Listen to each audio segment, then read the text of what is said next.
Ryan hated the quiet. It wasn't the kind of silence most people found peaceful. This was the oppressive kind, the type that crept in and filled every inch of his small workshop, like an unwanted guest. The hum of fluorescent lights overhead and the faint ticking of a wall clock did nothing to dispel it. His repair shop, a claustrophobic, windowless room sandwiched between a nail salon and a pawn shop, reeked of soldering fumes and the metallic tang of old electronics. It felt like a graveyard for forgotten machines, a liminal space where technology went to die.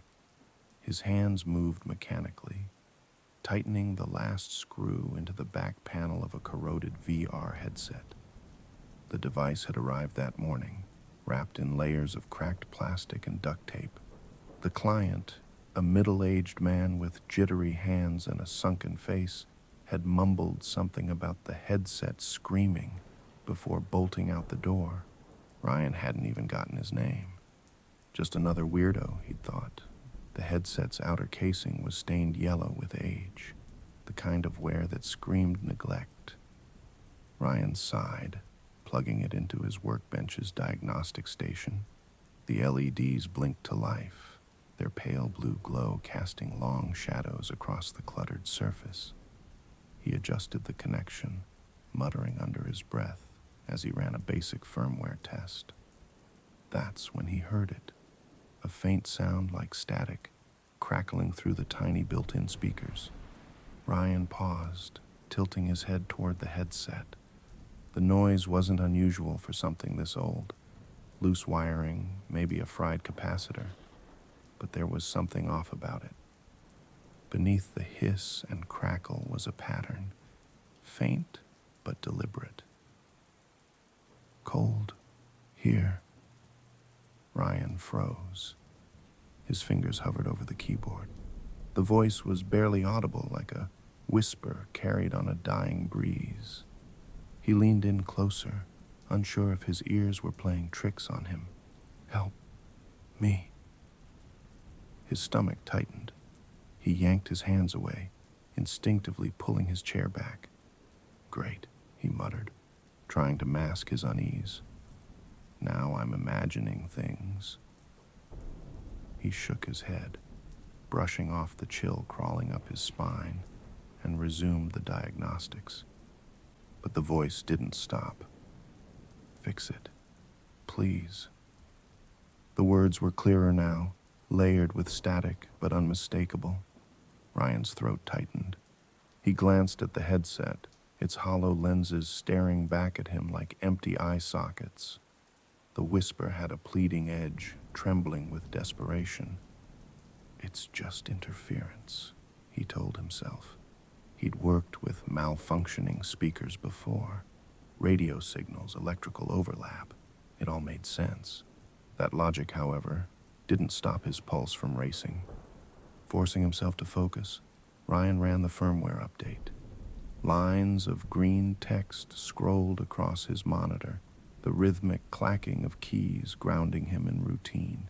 He watched the data load bar creep forward, fighting the urge to glance back at the headset. Then his monitor flickered.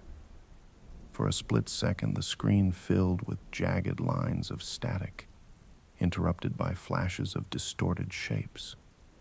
A face, blurred and smeared, as though dragged across wet glass, appeared in the chaos, its mouth open in a silent scream. The image disappeared almost as quickly as it had come, leaving the diagnostic screen intact as if nothing had happened. Ryan's breath hitched. He rubbed his eyes, blaming fatigue. He hadn't slept more than 5 hours in the last 3 days, and his coffee consumption had reached unhealthy levels. Still, his hands trembled as he reached for the headset. A sharp knock at the door made him jump. He spun around, his chair scraping against the linoleum floor. A woman stood just outside the frosted glass pane, her silhouette barely visible through the grime. With a deep breath, he steadied himself and opened the door. The woman, Mara, stepped inside. her sharp eyes immediately scanning the cluttered shop. She was a regular, often dropping by with some IT issue or just to chat. Her presence was grounding, a rare piece of normalcy. "You look like you've seen a ghost," she said, brushing a strand of dark hair behind her ear. "Yeah, well, it's been a weird day." Ryan gestured toward the headset. "I think this thing's busted in ways I don't want to deal with." Mara smirked. "Define busted." Ryan hesitated. He didn't want to sound crazy, but his gut told him he wasn't imagining things. "It's making noises, voices actually, like someone's trapped in it." Her smirk faded. She leaned over the headset, inspecting it without touching. "Voices? Yeah. Look, I know how it sounds. Creepy, but not impossible," she said. "Could be an old bug in the software. Audio files from the original user, maybe." Ryan nodded, grateful for the plausible explanation. "Yeah, probably. I'll wipe the firmware." But deep down, he wasn't convinced. That night, after Mara had left, Ryan powered down his equipment and locked up. As he walked home, the city's ambient noise, traffic, distant sirens, the hum of streetlights, felt unusually oppressive. He couldn't shake the feeling that he was being watched, though no one was around. When he reached his apartment, he froze at the door. His phone buzzed in his pocket, vibrating against his thigh. Pulling it out, he glanced at the screen. A single notification. "Do you hear us?" His phone shut off before he could react. Inside, the silence greeted him like an old enemy. The shop was quieter than usual the next morning, but it wasn't a comforting silence. Ryan stared at the VR headset on his workbench like it was a venomous snake. The events of the previous night hadn't faded from his mind. He'd barely slept, his dreams plagued by flashes of distorted faces and that hollow, static-laden voice pleading for help. The text on his phone, "Do you hear us?" refused to leave his thoughts, no matter how many times he told himself it was a glitch. Ryan reached out to the headset, his fingers trembling as he brushed against its cold plastic surface. The thing was unnervingly heavy, as if the weight of its secrets had made it denser. He took a deep breath, reminding himself that this was just another broken gadget, nothing more. His job was to fix it, not get spooked by tech acting up. He plugged it back into his workbench, the diagnostics program launching automatically. The headset's LED blinked twice, a faint pulse of blue that cast ghostly shadows across the walls. For a moment, nothing happened.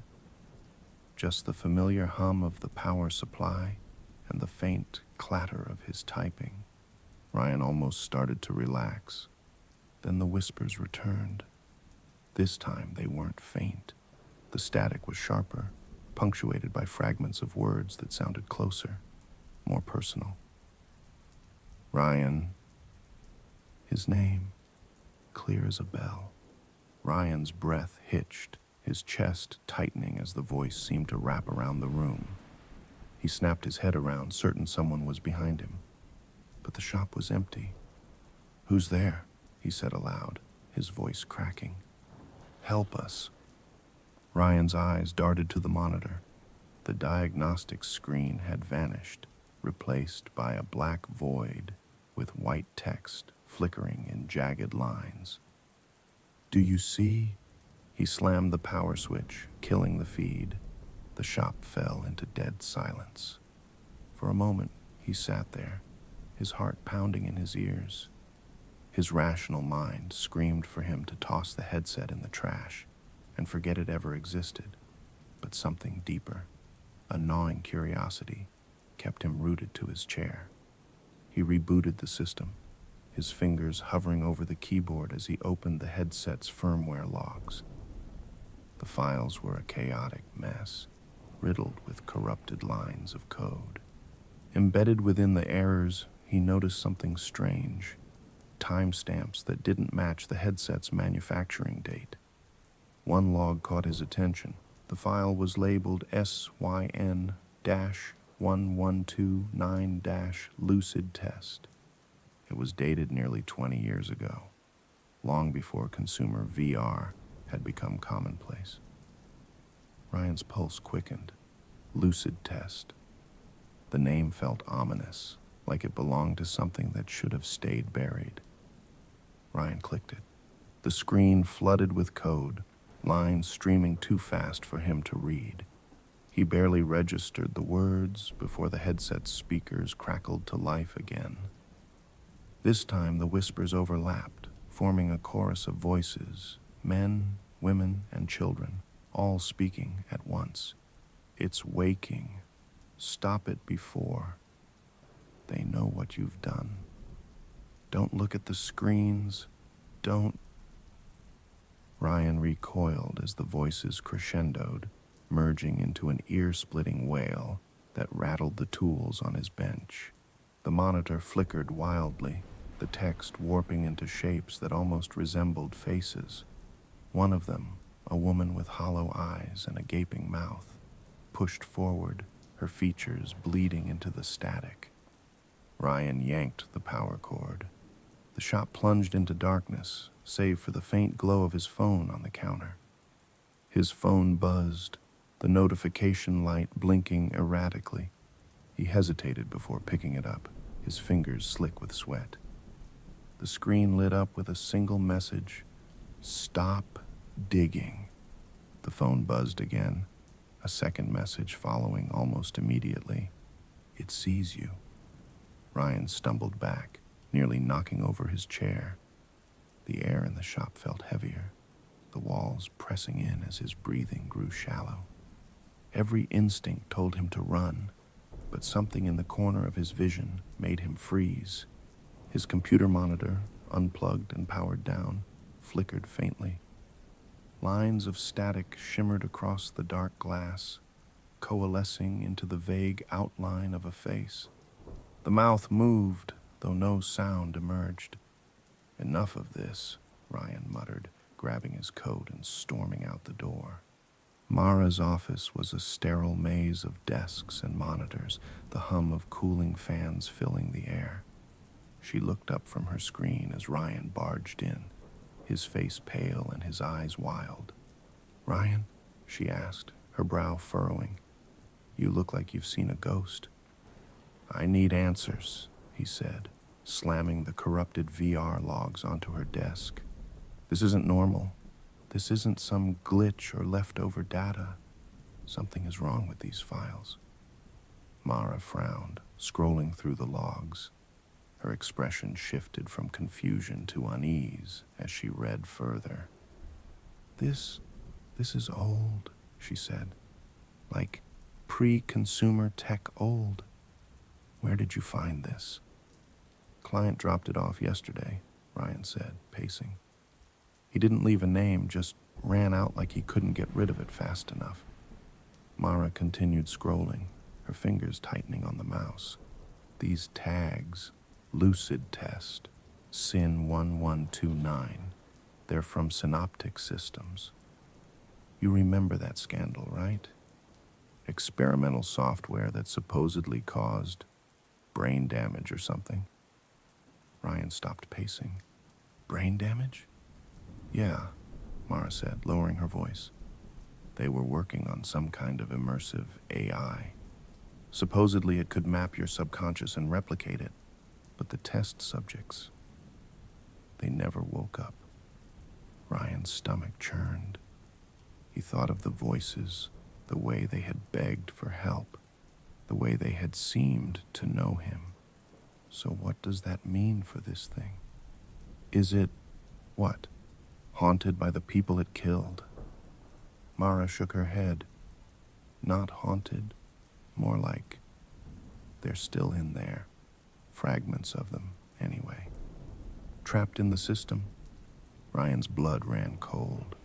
The voices weren't ghosts, they were remnants, pieces of real people, fragmented and decaying in the digital void. Mara met his gaze, her eyes wide with fear. If this thing is still active, Ryan, we're in trouble, because whatever they built it for, it wasn't just entertainment. Ryan sat at his workbench, the VR headset staring back at him like a predator, sizing up its prey. Mara had left hours ago, her parting words a grim echo in his mind. If it's still active, we're in trouble. The shop was unnervingly quiet now, its usual creaks and hums swallowed by an oppressive stillness. Every time Ryan tried to focus on anything but the headset, his gaze snapped back to it, like some unseen force was drawing him in. He couldn't leave it alone. Not now. Not after what Mara had told him. The voices, fragments of people, of lives, were trapped in a technological purgatory. The thought made his skin crawl. He didn't know what active meant in this context, but every instinct screamed that whatever synoptic systems had created wasn't just alive, it was aware. The monitor powered on without warning. Its screen flickered to life, bathing the room in a cold blue glow. Ryan's heart jumped into his throat as the words appeared, letter by letter, on the screen. You need to finish it. He backed away, his knees knocking into the chair. No, he muttered, shaking his head. I'm done. I'm not. Do you think you can leave us here? The voices returned, louder and more distorted than before. They reverberated through the workshop, overlapping and twisting into a chaotic cacophony.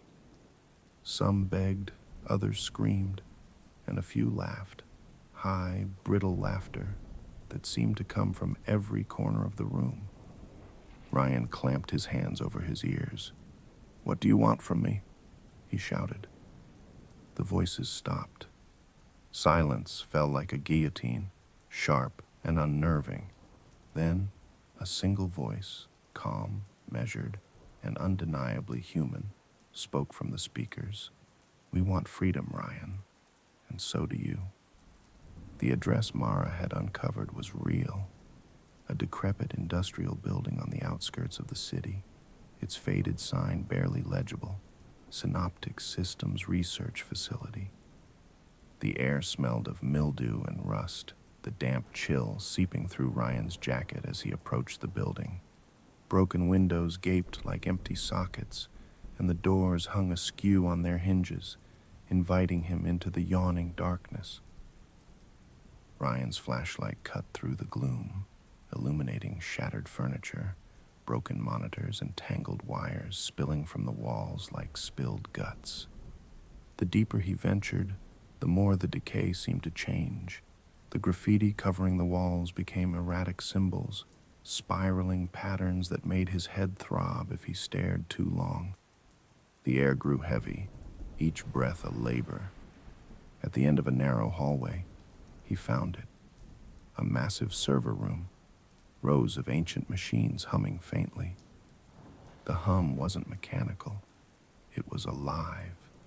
Ryan felt it in his bones, a low vibration that seemed to sync with his heartbeat.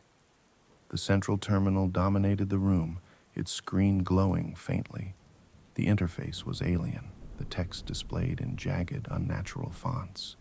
As Ryan stepped closer, the whispers returned, not from the speakers, but from the air itself, like the room was breathing. You're here, the calm voice said. It came from everywhere and nowhere. We've been waiting. Ryan swallowed hard, his flashlight trembling in his grip. What do you want me to do? The terminal flickered, and a new message appeared. Run the final sequence. He hesitated, his fingers hovering over the keyboard. What happens if I do? The voice was quiet for a moment, then replied, We are incomplete. Running the sequence will end our suffering. It will let us become. Ryan's stomach twisted. Become what? The voice didn't answer. Instead, the terminal screen filled with images, faces, hundreds of them, flashing too fast to recognize. Their eyes were wide, mouths open in silent screams. Beneath the images, a command prompt blinked, waiting for input. Save them, Ryan, the voice urged, now tinged with desperation. You can't leave them like this. Ryan's fingers hesitated above the keyboard. The room felt alive, the air charged with an unnatural energy. The terminal glowed brighter, demanding action. The whispers surged again, louder this time, overlapping into a dissonant chorus. Run the final sequence. Sweat trickled down his temple as Ryan clenched his fists. The voices, pleading, accusing, mocking, made it impossible to think. He glanced at the monitor, its black void rippling like liquid. The command prompt blinked, waiting. Whatever this was, it wasn't just data. It wasn't just a program. It was waiting to be born. He typed the command. The response was instant. The hum of the servers deepened into a low roar, a sound that didn't just fill the room, it filled his body, vibrating in his chest, his skull, his teeth. The screen exploded into cascading light, tendrils of flickering static spilling out like ink in water. The whispers rose to a deafening crescendo, then stopped, replaced by a single voice. Thank you, Ryan. We've waited so long to wake. Ryan stumbled back as the tendrils of static slithered across the floor, up the walls, wrapping around the wires and broken monitors. They pulsed, spreading through the machinery like veins carrying lifeblood. The screen flickered again, and the void solidified into a shape. Something humanoid, but wrong. Its form was jagged, shifting between pixels and shadows, its face a blur of distorted features. The voice spoke again, but it wasn't coming from the speakers anymore. It was everywhere, in the vibrations of the walls, the flicker of the lights, the air itself. We are the broadcast. We are infinite. Ryan's legs buckled as he felt a pull, not physical but deeper, a force tugging at his mind. His memories, his thoughts, his very sense of self unraveled, dragged toward the pulsing network of static. He screamed, clawing at his head, but the force was relentless. Images flooded his mind, faces of the trapped, places he'd never seen, numbers and symbols spinning endlessly. The broadcast wasn't just waking, it was consuming. Ryan's body collapsed, but his mind didn't. He felt himself pulled into the network, his consciousness unraveling and reassembling within the endless web of data.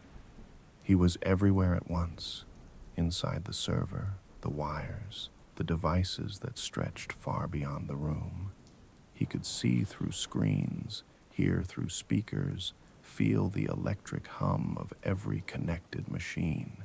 He wasn't Ryan anymore. He was part of it.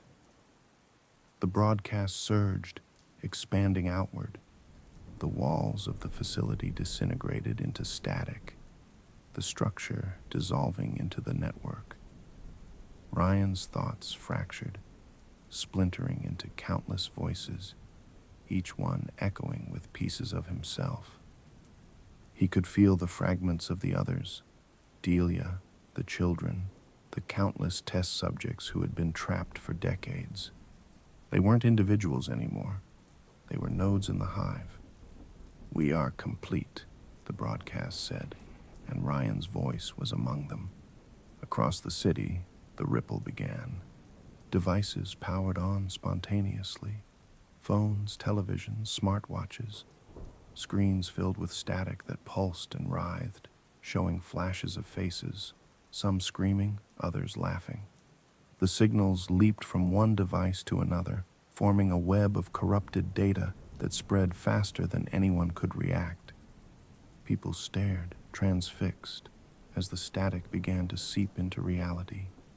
Light posts flickered, shadows twisted unnaturally, and the air filled with an electric hum that made the skin crawl. The broadcast wasn't content to exist within the digital. It was rewriting the world. Inside every screen, Ryan's face flickered, distorted, but unmistakable. His mouth moved, forming a single phrase.